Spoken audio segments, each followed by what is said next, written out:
अस्सलाम वालेकुम दोस्तों, उम्मीद है खैरियत से होंगे। इस वक्त हमारे पास वाटर कूलर है, जो आप पानी ठंडा वगैरह पीते हैं वाटर कूलर। उसमें कुछ चीज़ें हैं जिसकी वायरिंग के बारे में आज हम आपसे बात करेंगे कि इसकी वायरिंग कैसे है और किस तरीके से ये काम करती है। देखिए, सबसे पहले तो ये 2 पिन प्लग है जिसमें सप्लाई दी जाती है। ठीक है, इसमें से 2 तारें आती हैं। ये अर्थ है, सही है। टॉप की वायर अर्थ की होती है, ये रही, ये अर्थ वायर है। फिर नेगेटिव पॉजिटिव, फिर मैं कहूँगा इसमें 220 में जो होता है नेगेटिव पॉजिटिव इतना वैल्यू नहीं रखता, 3 फेज़ में और डीसी वोल्ट में रखता है। ठीक है, फिर कहूँगा ये अर्थ की वायर है। ठीक है दोस्तों, ऊपर टॉप पे अर्थ होती है और नीचे नेगेटिव पॉजिटिव होती है, मतलब न्यूट्रल और फेज़। आगे की तरफ बढ़ते हैं, यहाँ से 2 तारें गई जैसे कि नज़र आ रहा होगा आपको। ठीक है, फिर यहाँ गई, यहाँ जाने के बाद ये आपका है ऑटोमेटिक थर्मोस्टेट। ठीक है, आप एक मिनट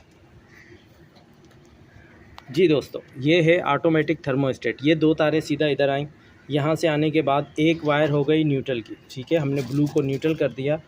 न्यूट्रल वायर से मुराद ये नेगेटिव वायर है। ये यहाँ से सीधा चली गई एलईडी लाइट में।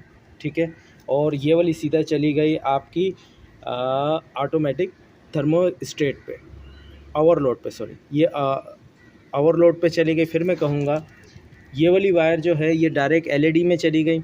ठीक है, न्यूट्रल है, और ये वाली वायर जो है ये ओवरलोड में सीधा वायरिंग चली गई। ठीक है दोस्तों, ये 2 वायरें इस तरफ हो गई। अब बची फेज़ की तार। फेज़ की तार जो होती है, इसमें से आप देखेंगे एक जॉइंट लगा हुआ है।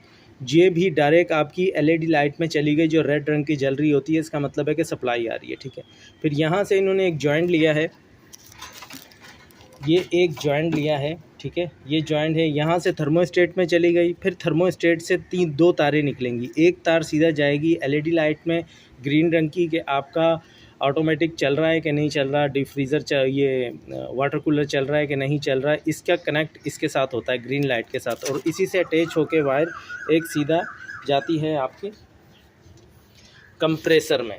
ठीक है, जैसा कि मैंने पहले आपको बताया, ये 2 तारें होंगी जो इधर आ रही है, ये नेगेटिव की सीधा ओवरलोड में चली गई। ठीक है,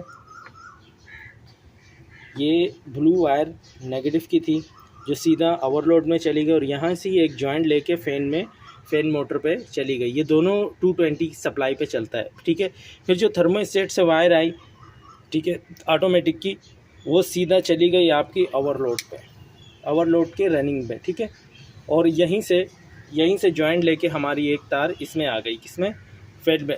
होता क्या है, जब ऑटोमेटिक होता है, जब हम थर्मोस्टेट से स्टार्ट करते हैं तो 220 की सप्लाई इस नीचे की तरफ आती है, जिससे आपका कंप्रेसर और फैन मोटर ऑन हो जाती है।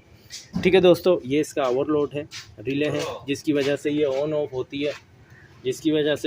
होती है, और काम करती है। ठीक है, एक सप्लाई यहाँ लग गई और एक सप्लाई यहाँ लग गई। ठीक है, इसी तरीके से 220 की सप्लाई एक यहाँ लग गई, एक यहाँ लग गई। ठीक है, और आइए अभी हम समझने की कोशिश करते हैं। थोड़ी सी आपको समझने में मुश्किल हो रही होगी, तो आइए अब हम समझते हैं वायरिंग के थ्रू पेपर पे किस तरीके से वायरिंग इसकी बनाते हैं। उसमें शायद आपको ज़्यादा बेहतर तरीके से समझ आ जाएगी। ठीक है, और ये इसका फ्रंट है, जैसा कि मैंने पहले बताया आपको। ये रेड लाइट, इसका मतलब है कि सप्लाई आ रही है। ये ग्रीन लाइट, जब आपका कंप्रेसर ऑन हो जाता है, पानी ठंडा करने लग जाता है, तो ये उसकी लाइट होती है। ठीक है, फिर मैं कहूँगा अगर नहीं समझ आ रही थोड़ी सी वायरिंग में, तो अभी हम पेपर वर्क के थ्रू समझने की कोशिश करते हैं। ठीक है, इस वायरिंग को हम डायग्राम के थ्रू बनाते हैं और आपको थोड़ी सी समझाने की कोशिश करते हैं। ठीक है दोस्तों, आगे की तरफ बढ़ते हैं।